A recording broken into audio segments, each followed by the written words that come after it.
guys, welcome back to another video. My name's Summer. In this video, I'm going to show you how to make these vampire teeth. So the first thing, what you're gonna need, this I got off Amazon. This is called poly dough. Basically, it's just plastic little like pellets, little beads. You drop them in very hot water and they start to melt. So you can get a lot of this kind of like anywhere, but if you go on Amazon, I'll link this exact brand below. Here you get, it's all white, so they melt clear and then it turns into a harder white, and then you get a whole bunch of 6 like mini packages of free color to kind of play around with. These are the DIY Vampire Fangs right here. So these are ones that I previously made, so I'll show you how I made them. I'll make a new set, and yeah, let's get into the video. Okay, so there are instructions on the back of the bag here. It's just showing you that there is a temperature, like a boiling point, but I don't really pay attention to that because who has a thermometer? So just grab a cup and you're just gonna load it up with some water, and then I just go ahead and place that in the microwave for about 8 minutes. Those are the little packages that you get in the container there. So those are the little pellets, and when you put them in the water, it's gonna start to turn clear. That's when you know it's ready. So you do need a utensil or some type of metal like spatula to pick up these beads because they're going to be piping hot. So very important, when you scrape it out like this, it's all formed together. Don't touch it. Wait at least like 30 to 40 seconds or you're gonna maybe burn your hand. So when it comes out here, you're just gonna roll it into like a little sausage, and then you just start to press it onto your teeth. And I'm putting it onto about 3 teeth over from my very first tooth. So the important thing is here as well, when you're doing this, obviously this can be hot. Like right now it's warm, but it's not very hot. So I'm keeping my lip up. I don't want to put my lip down just in case for some reason I'm feeling it wrong or some type of thing, you know what I mean? So just be very careful when you're doing this. Right when you pull it out of the water, don't stick it in your mouth because it's going to be way, way too hot and there is a chance of burning yourself. So just make sure it's kind of cool, but it's still pliable.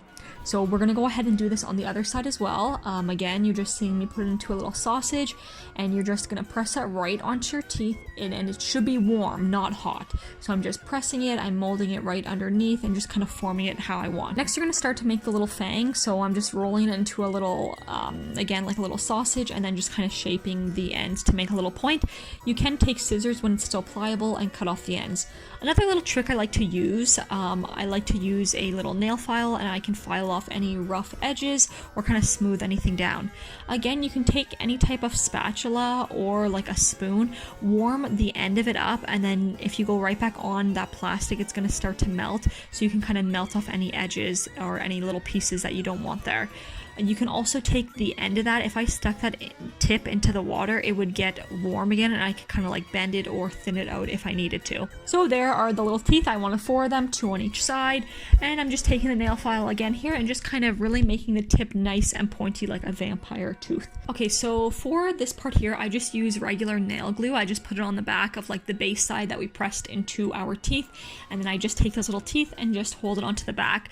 So the important thing is here, you really want to make sure that glue is all the way dry. So you don't want to be putting wet nail glue into your mouth. So I would at least let it dry for 30 minutes before you even put anything back into your mouth. Okay, so when you are done going through that process, it's going to look something like this. Now you would have to try it back in your mouth. And with the nail glue, I mean, I've tried to look up everything I could online to see if nail glue is toxic once it's dry. I can't find any articles about it.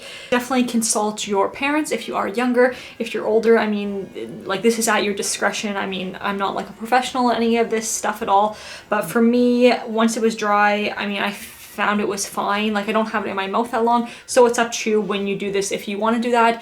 Another option I've seen people do is use super glue, and again, you got to wait till it's fully dry and then you can put it in your mouth. So it's up to you how you want to. Another thing you could do, but it doesn't work the best, is like you can heat up the back of it and then like press the two together and let it dry, but sometimes it's gonna pop off. So it's up to you how you want to do it. This is just how I do it. So these are the ones that we made here. So when you pop them back in your mouth, so the reason why I made 2, if you just do 1, it's hard for it to stay on by itself. With the 2, it gives you a little bit extra support. We'll put that in. I'll put the other one. There we go. This is the difference. These are my first ones. I wish I would have recorded this for you guys, but I didn't. So the first time, you can see here, they're a lot smaller, and I did thin out this material more. This is a little bit thicker, but it's up to you what you want to do. This, I guess, kind of pushes my lip out a bit, and these stay in my mouth a lot better than these ones. These ones, since I did make the base a little bit too thin, they can slip out, but these ones, if you go 3 teeth over from your very front tooth, it stays on really well. So I just want to show you again the smaller ones, and you can see the difference. So there's the smaller one, but with the smaller one, since I don't have it going up enough on the gum, it does stay in, but if I was talking like a lot, it can kind of slip out if my lip comes up like that. And that one. So I like these small ones better, as you can see here.